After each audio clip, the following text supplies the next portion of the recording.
Thanks. My name is Mark Daskin. My wife and I live in the Ann Arbor Hills area of Ann Arbor. And I just want to start by thanking Representative Dingell for organizing this. I know it has been a very boring week in Washington, and I'm glad that we could provide a little excitement to you. So my wife and I have lost power 3 times this summer alone, in June, July, and August, for something in excess of, I think, 4 days. And it seems to me that while it's okay to have nominal fines of $38 if you qualify, I think the fines need to be much, much higher. I think that DTE, for example, should be charged at least $100 a day per customer, and you don't need to qualify. They know who lost power. People report it to them. The other thing is that my wife and I are in the process of contracting for an emergency generator. This is going to cost us on the order of $14,000 plus $500 to DTE to upgrade our gas meter. So we have to pay DTE because their system is so unreliable, and they put in a gas meter that's not adequate for our putting in a backup system at our own expense. So it seems to me, and by the way, I have an email from them saying that they're going to get back to me in 10 business days. That email is dated September 15th. It's now 21 days or 20 days since then.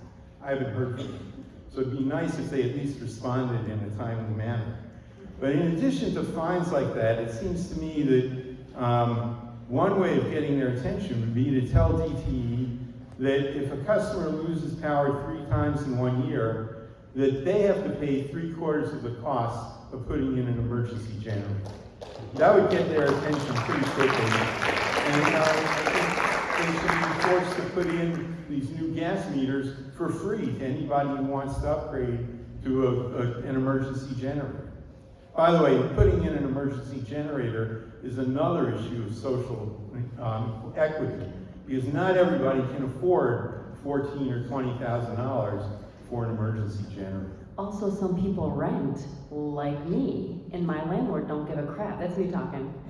My landlord doesn't care enough to do this generator thing. So, like, this is definitely an equity issue. Absolutely. Thank you. My name is Conlin, a new resident of the city. Two issues. One, I drive around a lot looking at things over. I want to know, why do we continue to let homes and developers plant trees under the lines, under the utility lines? There's no tree anywhere near a utility line. They're still planting there. And I drive down Associate, and there's still, it's wrong. There should be no trees anywhere near a utility line. And that's a homeowner issue and a developer issue, and you have to address it somehow. Because otherwise you're going to always have these trees coming down.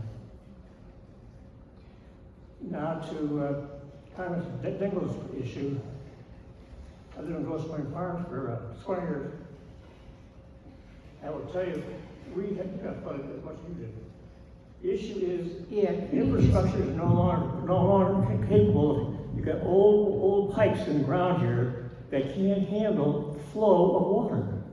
And so you've got a huge issue that won't be solved inexpensively, but you'll keep getting flooded until you get the right kind of pipes put in the ground to take the water away from the house.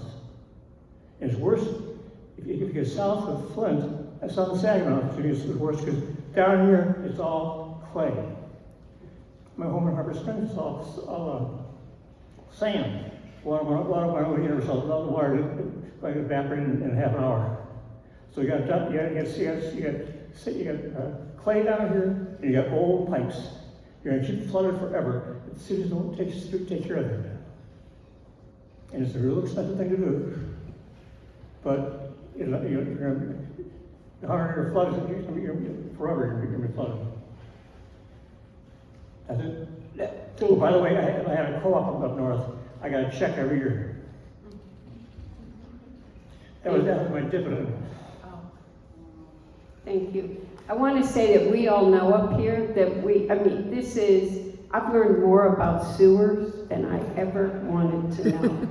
I have, especially as I've picked up Western Washtenaw, I've gone into every community. These guys know it. It is a real problem. We have to do it, but you can't keep kicking cans down the road. That's part of the problem. You have to invest in infrastructure. And we have passed legislation at the federal level that is putting money to the states. That's what we are working at the federal, state, and local level together. But once we start to make these changes, we gotta invest. We have to maintain what we are going to address. And we are all working together. Look, water doesn't, I know this because I lived in a community that flooded more than it ever should have flooded and still does. This last storm was, most people, especially in Wayne County, didn't understand the last storms because they were so used to Dearborn and Dearborn Heights and parts of Detroit flooding, they didn't know what to do when it was in other communities and they didn't even realize that it was happening. Water doesn't stop because they hit a city line. I'm going into the next little town. It flows. And we all have to work together because we cannot get $30 million for every township and city to fix this. We gotta work together. So it's not what tonight's about, but I want you to know, I am learning more and doing more, and actually the EPA administrator is coming in next Tuesday and doing an event at Yucca, because this is so important. So we know it, everybody up here does. Thank you for that comment, Phil. Okay. Good evening, and thank you very much for letting us address all of you and share our opinions with you. Thank you for braving the storm. When I read the notice for this meeting, I was focusing a little more on the infrastructure side of things. So I'm going to maybe spread the love a little bit beyond DTE. For background, my name is Chuck Boltman. I have been a 25-year resident of Ann Arbor, but now for the last 20 months, I have lived in Ypsilanti. I bought a 1870s house within walking distance of downtown. And we were immersed right into the middle of an infrastructure project that, frankly, is a little bit out of control. And that's what I'd like to talk to you about. So I attended the Ypsi City Council meeting the other night, and I told a quick story about one of my architecture student colleagues when I was a freshman, who was building a model on a floor that looked just as clean and new as the one you're sitting on, except he was burning it in the process. And the architecture faculty who actually built that floor walked up behind him and asked him a very important question. What if what you make is less than what you destroy? That's a profound question for an architect. What if the appendectomy kills the patient? Right now, the infrastructure project in Ypsi City is choking the city. It was just announced that 3 businesses are closing. Other businesses are thinking about it. I know that because I have 2 small businesses there. I operate my architecture practice there, and I co-own a bed and breakfast there. We are all talking. This is really important. I do not at all, I work in the construction industry. I don't relish bad-mouthing a construction project, but this is not the cleanest infrastructure project I've ever seen by far. 4 corners of one intersection torn up all at the same time. Across the street from my house is the Gilbert, which is a senior assisted living center. There's a lot of people there who use walkers and wheelchairs and all different kinds of mobility assisting things. They can't go down the sidewalk because of the temporary signage, the metal piece of the base is into the sidewalk too far. I've tripped on them. This is not the way it should be done. These are not careful people who are really saying they're not thinking through when they do their work. How are these residents operating? To add insult to injury, we're now getting into the holiday season. Ypsi works their butt off, as I have learned, to bring people downtown with all different kinds of programs, and they solicited MDOT and asked them to change their patterns, and MDOT said no. I have personally worked in construction, and I have worked through the night because that's what the project demanded. We need your help to reel this in and speak to these authority figures and make them listen to the needs of the residents. They can build a beautiful, beautiful road, and if all the businesses close, the patient died. Thank you.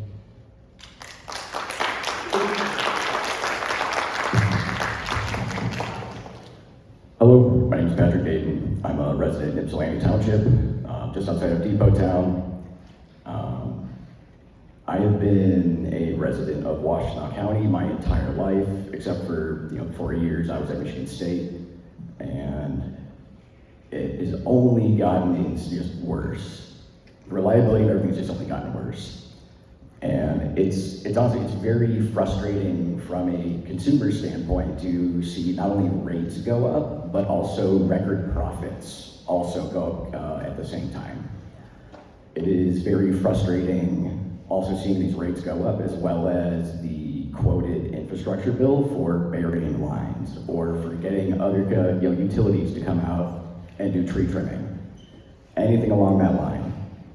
It's also, I mean, like I do appreciate, earlier on we were kind of talking about like information transparency being a very important thing here. It feels like DTE is intentionally doing the bare minimum to provide people with accurate information as far as any sort of updates on power restoration, outage actual numbers.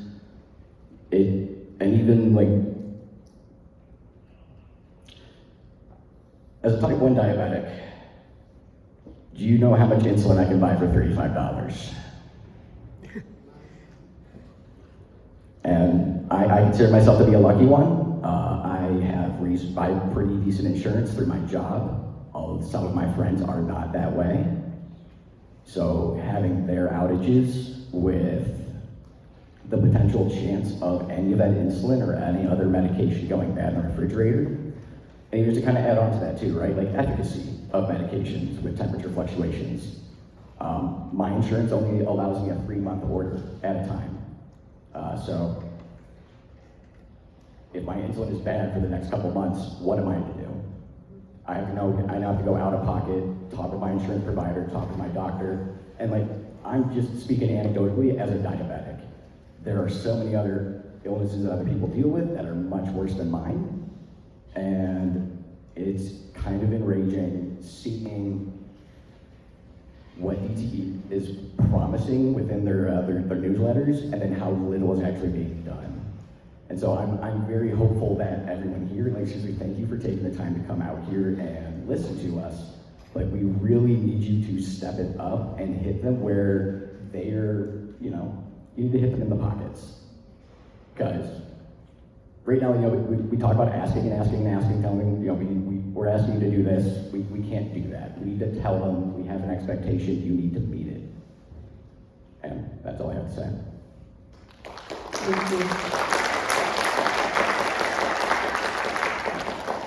Good evening, I'm Marty Colburn. I'm the city manager of Chelsea, Michigan, about 20 miles west of here. Prior to being the city manager in Chelsea, I was the city manager of Traverse City for 8 years. So I've been affiliated with providing and managing electrical systems here in Chelsea and affiliated with Traverse City Light and Power.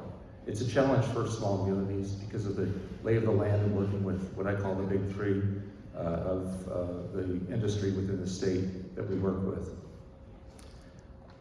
It's important to talk very briefly about an incident a month ago, because there's an end story I want you to understand.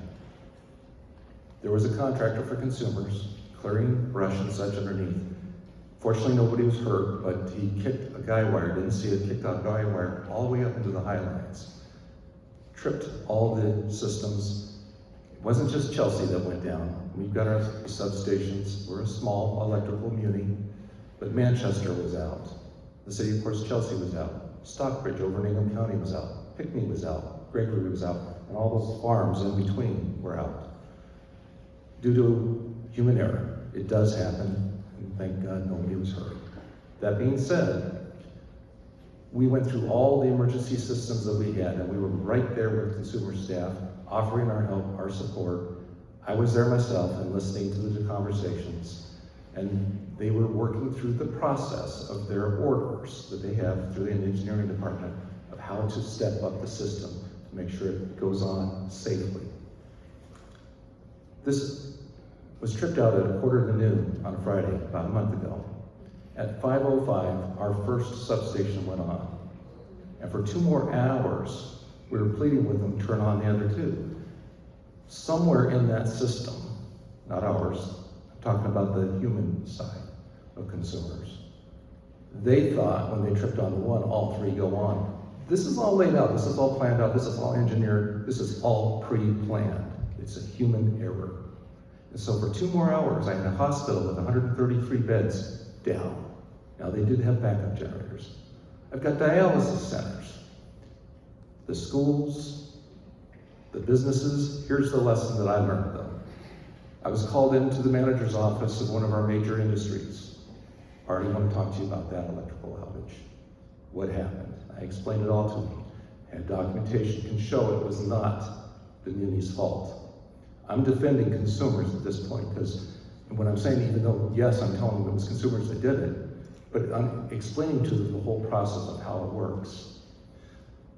But it was very telling because I found out they lost 6 figures in those 7 hours, meaning losses of sending employees home that don't get paid, having to call in specialists, cool down equipment, shut down robots, hundreds of employees that were impacted right before Labor Day.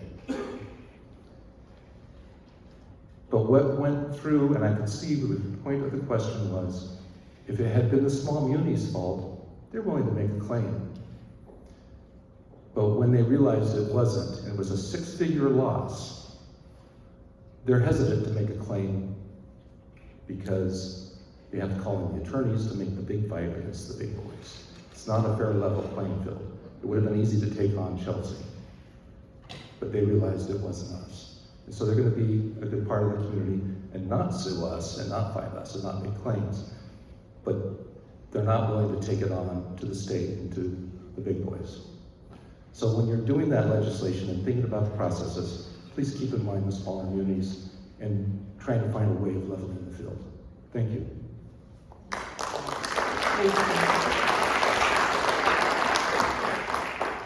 My name's Lee Andre, and I was the elected official that didn't write very well on the form. I'm sorry. I'm a director for the Soil and Water Conservation District, and one thing I'd like to say to the people on the panel that when they write laws and when the Public Service Commission, they can look to the Conservation District. Since 1935, we've tried to save soil and water and improve the quality of it. And energy is a land use issue when you talk about solar and wind. So look to us if there's a district in every county, and I think it's an underutilized resource. The other thing is, the gentleman who just spoke, maybe you don't know, or they don't know, but there's 42 munis in Michigan, and they all could face the same dilemma that that gentleman did. And when you look at your community solar bill that's currently in the Energy Committee, that bill starts to make the distribution system, which has been mentioned here, it kind of turns it into a collection system. And so if the power companies know that their power comes from communities, from a very distributed source, these small community solar projects could be a way to make the grid twice as important, because now it's not only distribution, it's doing collection. And so I'm hoping that that bill looks to the generation side, not so much to the consumer side, because if each community can integrate their energy supply into their community, you'll have more local support, and you'll have a massive collection system rather than just a distribution system. So I'd also like to comment on the gentleman that said something about natural gas. You know, if we talk about storage systems for energy, Michigan has a lot of stored natural gas. And if that gas was regenerative natural gas, renewable natural gas, then the carbon footprint of burning all these fossils would not be the same. So I would like to point out that a non-point source of carbon dioxide is hard to control, but a point source is a different story. And I'd like to see those two words used in the conversation about carbon dioxide emissions and methane emissions, because that's the one we use in water, and we can improve water quality by attacking both. But natural gas is a great storage facility, and it's a load following part of our grid.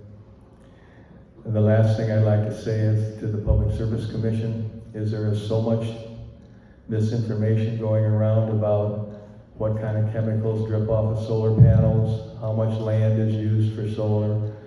Are we ever going to be able to have that much solar and still have food to eat?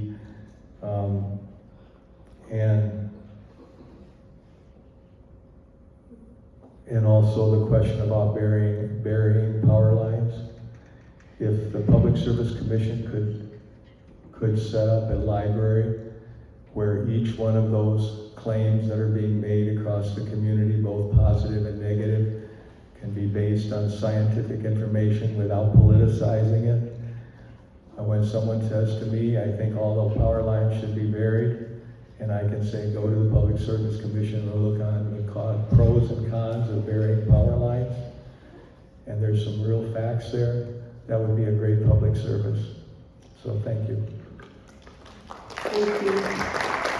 And those that are in line, this is where we do, because Dan has a 4.5-hour drive, and it is his anniversary tomorrow, and I want him to get there safely. We'll come to closing remarks after the people here. So, thank you. Good evening, my name is Nia Lanier Durkins. I am a resident under Jimmie Wilson.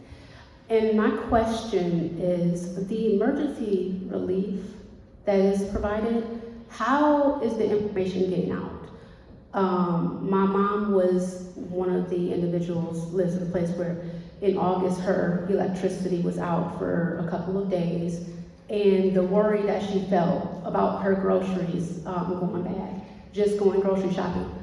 Who is putting this word out, and how and where? And yeah, pretty much that's what I just want to know, how people know about these resources. Yeah, it's a great question. So we've tried to do a fair amount of media when the credits were increased. That was earlier this year. Last year. And then when we actually increased them, tying them to the rate of increase, we used it as another opportunity. There's information on our website, but I'm also hearing really clearly that more needs to be done with the folks who are eligible or believe they're eligible for these dollars aren't getting the information that is available. It's one of the reasons that we wanted to make the credits automatic.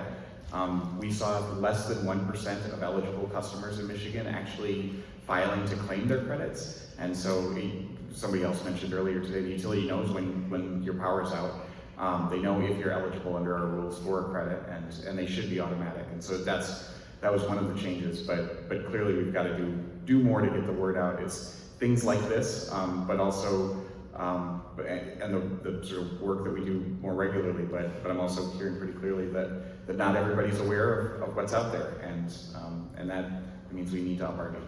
I suggest maybe getting boots on the ground when the power goes out, going to the apartment complexes that are eligible, because I know where my mom lives, there are many buildings and many people inside those buildings who are eligible, who possibly lost their groceries and did not have a resource, did not know. So yes, doing more, getting people out there to those places and not expecting for residents to come to you or to have to search.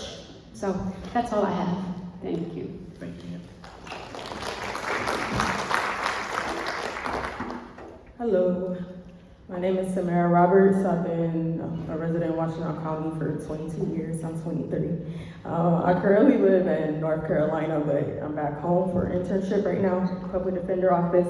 I will say it seems like the older I get, the more wiser I'm getting. And more specifically, more so when I moved to North Carolina, I really started paying attention to my text messages from my grandmother. When I was living here, she would always tell me, oh, I'm having power outages. I'd be like, oh, okay, that's so sad. But now, since I'm in North Carolina and I'm a dog team more, I'm like, you're always having power outages. What is up with that? I've never experienced the power outage here in, Ypsilanti myself, but I guess I'm speaking on my grandmother's behalf. I do have a question.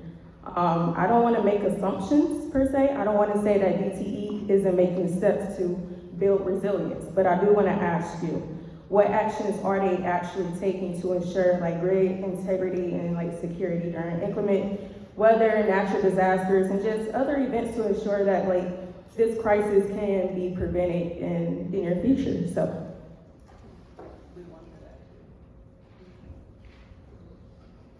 I want to be really clear that I'm not speaking for DTE here, we have, so some of it is the increased tree trimming, that we were way behind on tree trimming schedules, and those dollars can only be used for tree trimming and are separately recovered in how they do it at a rate that's less expensive to customers. We've also approved a fair amount in terms of grid hardening. Some of the pole top work that can reduce outages can make those poles withstand some of the strikes that otherwise would have taken down wires, and we've seen reliability improvements from that.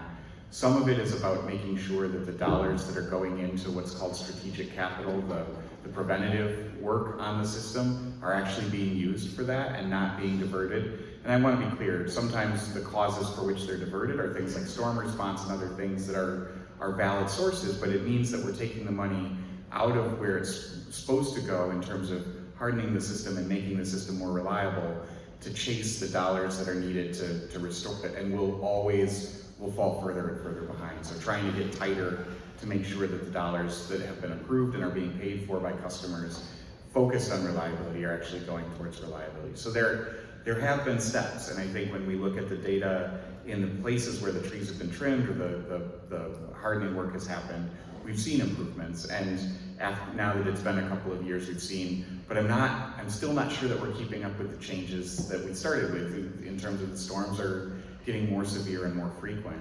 And even though I think we're doing more, I'm not sure that it's actually keeping up with what's necessary given the changes that are being driven by climate change. So I would like to add one thing, and I'm not going to say too much about it because everybody can Google it. There's a Bridge, Michigan article from March 10th that says the headline, DTE energy cut operations to meet profits months before power outage. And then some of the blurbs is, it paid out $700 million to investors in 2022, then paused hiring and maintenance to hit revenue targets and pay dividends early this year. And that information came out just after that March storm, when just so many thousands of people were going in without power. So that's something to follow up on. Are there any resources if like people's, refrigerator goes out or anything? Because my grandmother food went really bad and she had to get a new refrigerator and things of that sort, which she barely could afford. So are there any resources for that? If she could. Credits are dependent on how many customers are, this is one of the frustrating parts, but it's dependent on how many other customers are out. There's a sort of a recognition within our rules that it takes longer to restore power if 10% of the system is out. And but for an individual who's lost power, they just know that they've lost power and the food in their refrigerator's out. So our credits today are dependent on how, if it's fewer on what we call blue sky days where there are a few outages, but there is some allowance for the amount of time that it takes to restore a large number of customers when major storms hit. And when there is a situation here in Washtenaw, we have, your grandmother needs help with food or other support. There's social service organizations that any of our offices want to help connect them with. That's very much part of what we're all trying to do. Jeff looks like he wants to comment.